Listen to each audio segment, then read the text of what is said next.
Perdana Menteri telah mengemukakan cadangan kepada Yang di-Pertuan Agong agar tindakan tegas diambil terhadap pihak yang mempermainkan serta menunggang agama Islam. Jelas Datuk Seri Anwar, cadangan itu juga telah dikemukakan kepada Sultan Selangor. Tunggu 12 hari bulan. Selepas itu, ya, apa pun keputusan. Saya ada bincang dengan saudara Zaid, saudara Fadilah. Saya dah kemukakan kepada Tuanku Sultan Selangor, kepada Yang di-Pertuan Agong. Saya kata, ini bukan soal politik. Saya tak peduli dia sokong siapa, parti mana, itu hak dia. Tetapi dia tunggang agama, permainkan hukum Allah, menghukum orang, memfitnah orang. Will not tolerate this nonsense.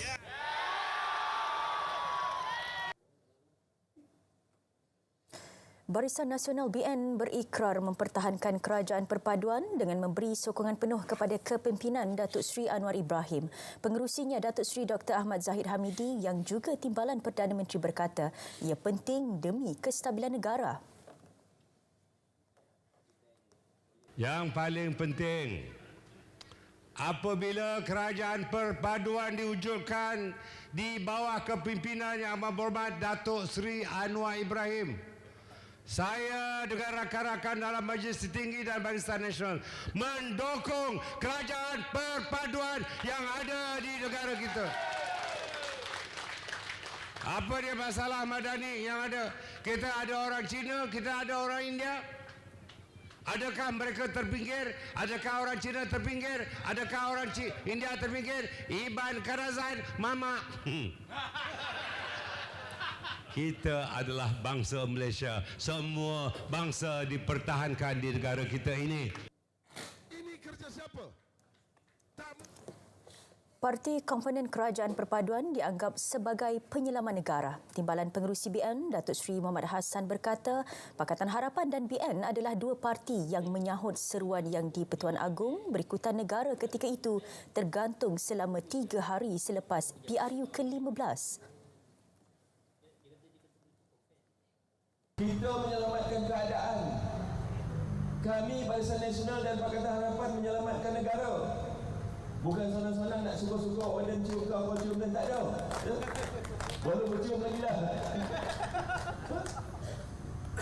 Tetapi kita menyembuhkan kerajaan untuk mengurus negara, menyelamatkan negara. Allah Ta'ala punya kuasa dan puaskan. Tuan tengok. Barisan Nasional 30 kursi je. PS 82. Cukup. Berhenti kata cukup selagi kau boleh tumbuhkan kerajaan puaskan. Ini Allah Ta'ala punya tu. Ini kuasa Allah Ta'ala. Orang ramai juga dinasihat agar tidak mempercayai dakwaan bahawa Islam dan Melayu terancam di bawah kerajaan perpaduan. Beliau berucap demikian ketika menyampaikan ceramah pada program Malam Perpaduan Dewan Undangan Negeri Dun Paroi di Senawang. Hadir sama calon N25 Paroi daripada Parti Pakatan Harapan Nurwani Ahmad. Masa depan Selangor, Negeri Sembilan, Pulau Pinang, Kedah, Kelantan dan Terengganu terletak di tangan 9.67 juta pemilih pada PRU DUN ke-15 esok. Di Terengganu, hari pengundian bagi pilihan raya kecil Parlimen Kuala Terengganu turut diadakan serentak esok. Pusat pengundian dibuka pada pukul 8 pagi dan ditutup pada pukul 6 petang. Secara keseluruhan, 17,048 saluran undi disediakan di 3,190 pusat pengundian di 245 kawasan DUN. Bagi PRK Kuala Terengganu pula, 217 saluran disediakan di 41 pusat pengundian. Tempoh berkempen akan berakhir tengah malam ini. Setakat 9 Ogos lalu, polis menerima 1,524 laporan melibatkan kesalahan pilihan raya. Menurut Ketua Polis Negara Tan Sri Razarudin Hussein, 103 kertas siasatan telah dibuka dan 4 tangkapan telah dibuat. 59 laporan berkaitan kesalahan ketika berkempen diterima Polis Selangor semalam. Daripada jumlah itu, 2 kertas siasatan dibuka. Menurut Ketua Urus Setia PRN IPK Selangor SAC Muhammad Zaini Abu Hassan, siasatan membabitkan penyebaran risalah dengan kandungan sensitif dan penyebaran video dalam aplikasi TikTok. Kes dirujuk mengikut Akta Kesalahan Pilihan Raya 1954. 52 lagi laporan diklasifikasi sebagai tiada kes jenayah. Secara keseluruhan, sebanyak 199 kempen dan 84 ceramah dianjurkan dengan kesemuanya mendapat permit. Hujan diramal berlaku di 1-2 tempat di sebelah pagi di Pulau Pinang, Negeri Sembilan dan Selangor esok. Berdasarkan maklumat di laman web Met Malaysia, cuaca sama dijangka berlaku di Kedah melibatkan banyak kawasan pantai serta mendung di Terengganu, manakala Kelantan diramal cuaca baik. Met Malaysia turut meramalkan ribut petir dijangka berlaku pada sebelah petang di 1-2 tempat di Pulau Pinang, Selangor dan Kedah, 1-2 kawasan pedalaman Negeri Sembilan serta beberapa tempat di Kelantan dan Terengganu. Suhu sepanjang hari berkenaan diramal 23 hingga 34 darjah Celsius. Menjelang PRU DUN ke-15 esok, 5 helikopter digunakan bagi menghantar 10 peti undi ke 6 pos pedalaman orang asli di Dun Galas dan Nenggiri, Kelantan. Menurut Suruhanjaya Pilihan Raya SPR, penerbangan pertama bermula pukul 10 pagi tadi dengan 9 penerbangan dilakukan bagi penghantaran peti undi ke pos Gob, Belatim, Simpur, Balar, Bihai dan pos Hau. Manakala 31 kenderaan pacuan 4 roda juga turut digunakan bagi menghantar 84 petugas di 2 dun terlibat. Operasi tersebut berjalan lancar dan semua petugas pilihan raya di kawasan berkenaan telah diberi taklimat awal.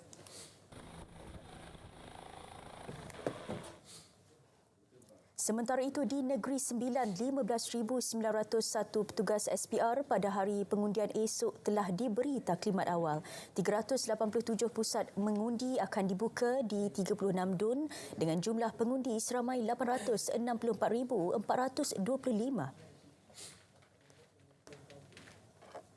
Kita telah melaksanakan talimat-talimat pada petugas-petugas yang kita lantik, pasukan-pasukan yang kita telah dipilih semenjak awal tahun lagi, sekitar bulan Mac saya kira, sebab sebelum itu kita baru saja melalui pilihan raya umum parlimen dan alhamdulillah saya telah mendapat, kami di SPR mendapat kerjasama yang begitu kukuh daripada jabatan-jabatan yang dilantik maupun juga jabatan-jabatan lain di Negeri Sembilan dalam menggembalakan tenaga ke arah persiapan kami. Isu tebatan banjir di Sungai Jejawi akan diberikan fokus agar pendapatan nelayan tidak terjejas. Projek tebatan banjir oleh Kerajaan Pusat di Sungai Jejawi itu adalah sesuatu yang diharapkan golongan nelayan. Justru semua rintihan pemuda diambil kira sebelum projek itu diteruskan. Sekiranya diberi mandat 5 tahun lagi, saya akan memantau projek yang diluluskan oleh Kerajaan Pusat, iaitu tempatan banjir di Sungai Jejawi. Orang tua dulu masa pilihan raya, pemuda dia tak mau, dia tak hamba ajak masuk campur kan. Sekarang ni kerajaan bagi peluang untuk pemuda-pemuda bersuara kan. Jadi pihak pemuda mereka ada hak untuk bersuara. Kerajaan negeri bagi bantuan untuk nelayan, bantuan peralatan pukat setiap tahun, iaitu RM400 lah untuk seorang nelayan. Dan kami berharap sumbangan dan peruntukan ini berterusanlah. DUN N19 Jawi menyaksikan pertembungan 1 lawan 1 di antara calon PH Heng Moi Lee dan calon PN Koh Tien Yew dengan 36,601 pengundi.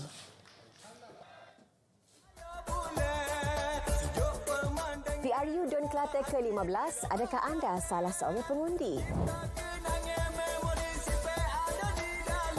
Nak cek mana daftar pemilih tu? Ceklah di My SPR Semak. Tempat kita Kelantan bumi bertua, tinggal pusaka banyaknya sejak. Inilah masanya. Orang Kelantan pakat tubik ngundi belaka. yang sahih hanya di RTM.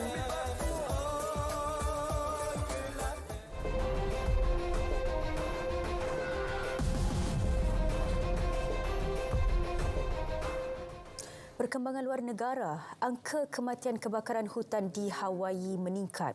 Juga 6 suspek pembunuhan calon Presiden Ecuador ditahan. Kita saksikan rangkuman luar negara. Sekurang-kurangnya 53 orang disahkan maut dalam kebakaran hutan di Pulau Maui, Hawaii. Menurut kenyataan, ketika usaha memadam kebakaran diteruskan, 17 kematian lagi disahkan hari ini, menjadikan jumlah kematian kepada 53 orang. Saksi berkata orang ramai terpaksa terjun ke laut untuk menyelamatkan diri daripada api yang merebak. Beratus-ratus bangunan di pusat bandar bersejarah Lahaina turut musnah. 6 suspek warga asing ditahan berhubung pembunuhan calon Presiden Ecuador Fernando Villavicencio. Ke-6 suspek, kesemuanya anggota kumpulan jenayah terancang, ditangkap bersembunyi di sebuah rumah di Quito. Menteri Dalam Negeri Ecuador Juan Zapata mengesahkan semua suspek adalah warga asing tanpa mendedahkan kewarganegaraan mereka. Polis akan terus menyiasat dan mencari motif jenayah itu. Jumlah yang mengalami kecederaan meningkat kepada 80 orang, termasuk 15 yang dirawat di hospital serta seorang meninggal dunia dalam letupan di sebuah loji di Sergeyev Posad di Moskow. Letupan berlaku kira-kira 10.40 pagi waktu tempatan pada Rabu di gudang piroteknik yang disewa oleh sebuah syarikat swasta di kawasan loji Mechanical Optic. Media tempatan memetik kenyataan Timbalan Negeri Duma, letupan itu berkemungkinan berpunca daripada pelanggaran proses teknologi.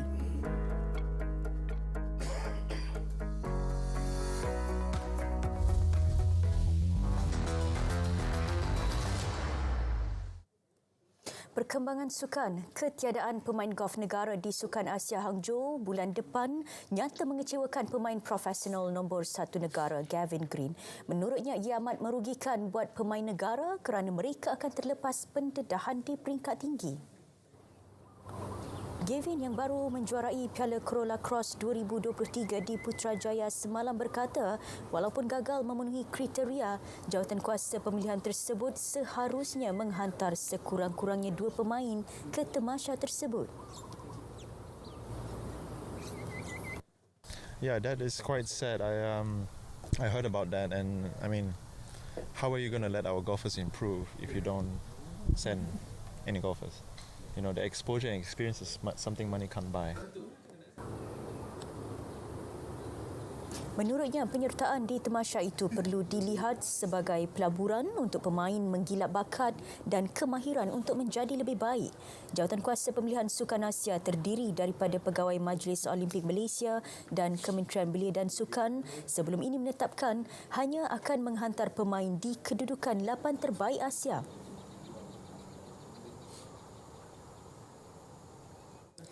Dan ini pula perkembangan saingan Liga Hoki Remaja Malaysia MJHL 2023.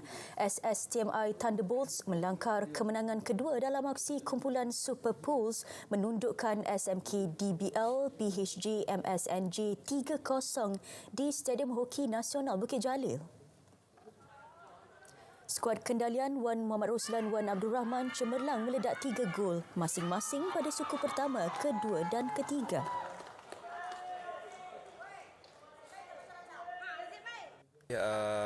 Kita tidaklah meletakkan sasaran yang untuk menjadikan gol yang banyaklah. Kita prepare untuk next game supaya mereka lebih berhati-hati dan tidak memberikan laluan yang mudah kepada pemain lawan lah.